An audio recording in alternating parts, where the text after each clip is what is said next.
राम का नाम जपने से मन को शांति मिलती है। राम का नाम बार बार बोलने से भय और डर से मुक्त मिलती है।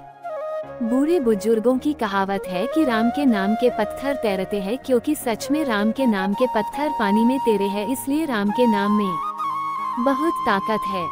एक गांव में एक साधु रहता था। सारा दिन राम राम जपता रहता था और ढोलकी बजाकर कीर्तन करता रहता। उसकी कुटिया के पास जिस व्यक्ति का घर था वो उससे बहुत परेशान था। एक दिन वो व्यक्ति गुस्से में उस साधु की कुटिया में चला गया और कहने लगा कि तुम क्या दिन रात राम राम रटते रहते हो? तुम्हें तो कोई काम धंधा नहीं है, हमें तो कमाने जाना पड़ता है। तुम्हारी ढोलकी की आवाज से मैं सो नहीं पाता। साधु कहता है, तुम भी मेरे साथ राम राम जप के देखो, तब तुम्हें पता चलेगा कितना आनंद आता है। उस व्यक्ति ने थोड़ा खींचकर कहा, अगर मैं तुम्हारे साथ राम राम जपूंगा तो क्या तुम्हारा राम मुझे खाने के लिए रोटी देगा?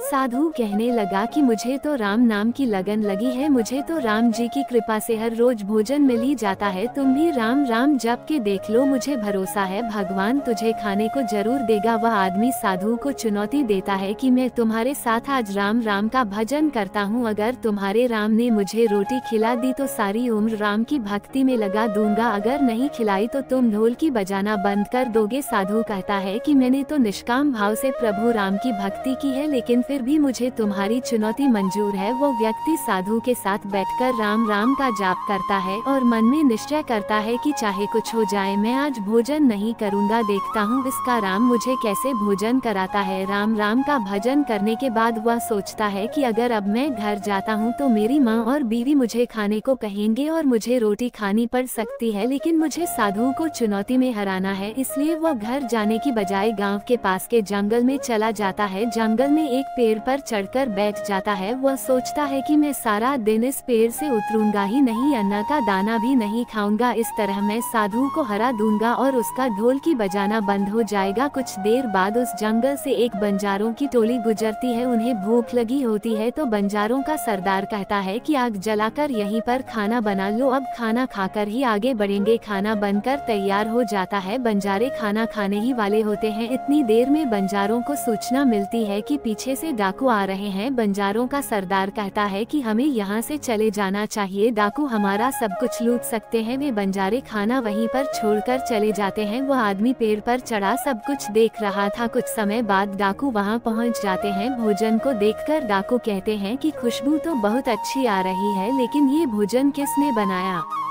और बनाने के बाद खाया क्यों नहीं? कहीं किसी की चाल तो नहीं हमें फंसाने की? हो सकता है इस भोजन में जहर हो। उसी समय डाकुओं के सरदार की नजर उस व्यक्ति पर पड़ी। वो उसे नीचे आने का आदेश देता है। डाकू उस व्यक्ति से पूछते हैं, हमें मारने के लिए क्या भोजन तुमने बनाया है? वो बेचारा मिन्नतें करता रहता है कि मैंने ये भोजन नहीं बनाया, इसमें जहर नहीं है, ये भोजन तो बंजारों ने बनाया है। आपके आने की खबर सुनकर वह यहाँ से भाग गए, लेकिन डाकुओं के आगे उसकी एक नहीं चली। डाकू उससे कहते हैं कि अब तुम्हें ये भोजन खाकर दिखाना पड़ेगा, क्योंकि हमें लगता है कि तुमने ही भोजन बनाया है और इसमें जहर मिलाया है। अब तुम ही सबसे पहले ये भोजन खाओगे। वह जिद पर अड़ा रहता है, मैं ये भोजन नहीं खाऊंगा, किसी कीमत पर नहीं खाऊंगा। डाकुओं का शक और गहरा हो जाता है। वे बंदूक की नोक उसके सिर पर रखकर कहते हैं, तुझे या तो भोजन खाना पड़ेगा, नहीं तो गोली खानी पड़ेगी। वो व्यक्ति भोजन करने लगता है और साधु को याद करते करते आंसू उसकी आंखों से बह रहे थे। उसने कहा था कि मेरा निश्चय है कि राम नाम जप लेगा तो राम तुझे भोजन भी देंगे। उसके भोजन करने के बाद डाकुओं ने उसे छोड़ दिया। उसे विश्वास हो गया कि बंजारों को और डाकू को राम जी ने ही भेजा है। वह सीधा साधु की कुटिया में चला गया और जाकर उनके चरणों में प्रणाम किया और उन्हें सारा वृतांत सुनाया। अब उस साधु से भी ज्यादा उसे राम नाम की लगन लग गई। उसने अपना पूरा जीवन राम जी को समर्पित कर दिया। जय श्री राम। उम्मीद है कि आपको जानकारी पसंद आई होगी। वीडियो अच्छी लगी तो वीडियो को लाइक करें और चैनल पर पहली बार आते हैं तो सब्सक्राइब करना ना भूले। धन्यवाद।